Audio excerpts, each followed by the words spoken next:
આપણે રામદેવસિંહના શબ્દોમાં સાંભળીશું. અંકલ, આપ ક્યાંથી આવો છો? હું બાવળાથી આવું છું બેન. હાજી, અને આપને શું તકલીફ હતી? મને કીમોથેરાપી અત્યારે ચાલુ છે.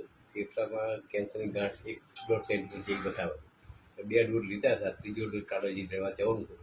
એ પહેલાં મેં લગભગ મહિના પહેલાં અહીંથી દવા ચાલુ કરી, અમુક કરાવ્યું તો એમાં મને ઘણી રાહત પડી, ઘણો ફેર લાગે છે. ઉધરસ હતી એ બંધ થઈ ગઈ, ગળકામાં લોહી આવતું બંધ થઈ ગયું, અને તાકાત થોડી વધી, વજન થોડું વધ્યું, અને હિમોગ્લોબિનની ટકાવારી ઓછી હતી, 9.8 હતી, એ પણ અત્યારે 11.7 જેવી થઈ ગઈ છે. બરાબર. બોડીમાં કેવું લાગે છે? બોડીમાં થાક નથી લાગતો. યસ.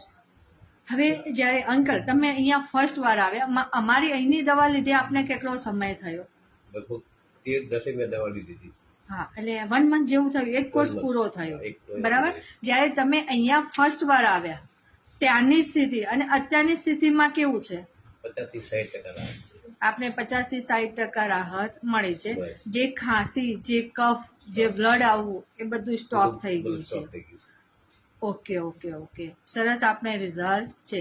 અમૃતાલય વિશે તમે લોકોને શું સંદેશ આપશો? હું તો દરેક લોકોને સંદેશ આપતો જ રહું છું કે અમૃતાલયમાં જાઓ અને જે અમૃત પુષ્પ જે મળે છે એની સાથે દેશી દવા પણ આપે છે.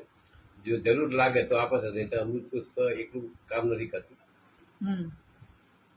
આપનો